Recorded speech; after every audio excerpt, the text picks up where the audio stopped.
আসসালামু আলাইকুম। এই বছর যারা হজ যাত্রী রয়েছেন, তারা এখন সবাই ব্যস্ত নিজেদের স্বাস্থ্য পরীক্ষার জন্য এবং সরকার কর্তৃক নির্ধারিত 7টি স্বাস্থ্য পরীক্ষার জন্য বিভিন্ন হাসপাতাল থেকে আপনারা এই টেস্টগুলো করতেছেন।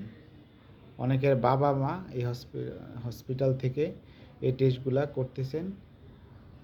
এখন জেনে নিব কোন কোন পরীক্ষাগুলা কেন করতেছেন এবং কী সমস্যা হলে কোথায় দেখা করবেন।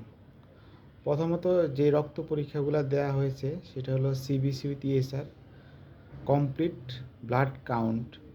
এখানে রক্তের কণিকা মেনলি 3টি রক্তকণিকা, শ্বেত রক্তকণিকা, লোহিত রক্তকণিকা, অনুচক্রিকার পরিমাণ ঠিক রয়েছে কিনা, রক্ত শূন্যতা রয়েছে কিনা তা দেখা হয়।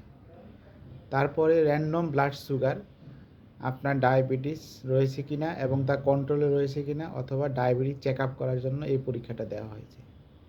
তারপরে রয়েছে সেরাম ক্রিয়েটিনিন, কিডনি পরীক্ষা, যেটা আমার দেখে আপনার কিডনির মাত্রা ঠিক রয়েছে কিনা এবং যাদের আগে থেকে কিডনির রোগ রয়েছে সেটা কতটুকু রয়েছে এই জন্য। তারপরে দেখা হয় প্রস্রাবের পরীক্ষা, ইউরিন রুটিন এক্সামিনেশন। সেখানে কোনো ইনফেকশান রয়েছে কিনা, প্রোটিন যায় কিনা, কোনো সুগার যায় কিনা, এগুলো দেখা হয় সাধারণত এই পরীক্ষার মাধ্যমে। বুকের এক্সরে করা হয়।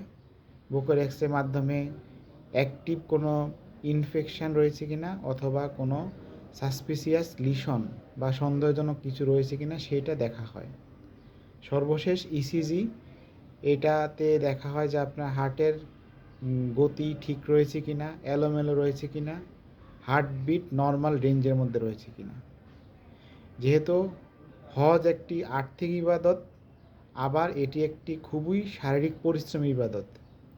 এই জন্য আপনারা আগে থেকে যারা ডায়াবেটিস, প্রেশার, কিডনির রোগ, হার্টের রোগ রয়েছেন, তারা আপনারা যেসব ডাক্তারের কাছে নিয়মিত ফলো আপে যান, সেখান থেকে আপনারা আপনাদের আগামী যে 40 দিন বা প্রায় 2 মাস যে থাকবেন, সেটা কি প্ল্যান করা উচিত, কোন কোন বাধ্যতামূলক ওষুধগুলো কখনো মিস করা যাবে না, কোন সময় খেতে হবে পরবর্তী সময়ে, সেগুলো আপনারা বুঝে নেবেন এবং আপনার ডাক্তারের সাথে সম্ভব হলে যোগাযোগ মেনটেন করবেন। এবং যেটা খুশির ব্যাপার সেটা হলো গণপ্রজাতন্ত্রী বাংলাদেশ সরকারের ধর্ম মন্ত্রণালয়ের পক্ষ থেকে সৌদি আরবে হজ ক্যাম্পে আমাদের সম্মানিত হাজিদেরকে সেবা দেওয়ার জন্য ওখানে পর্যাপ্ত ডক্টর এবং নার্স এবং অন্যান্য আনুষঙ্গিক ওষুধ সাপ্লাই রয়েছে। আপনারা যে কোনো সময় যে কোনো সমস্যা হলে তাদের সাথে যোগাযোগ করবেন এবং আশা করি ওনারা আন্তরিকতাভাবে আপনাদেরকে সাহায্য করবেন এবং আপনারা খুব স্মুথলি হজটা সম্পূর্ণ করে আসতে পারবেন। সবার জন্য শুভকামনা। আমাদের জন্য আপনাদের দোয়ায় আমাদেরকে স্মরণ রাখবেন। আসসালামু আলাইকুম।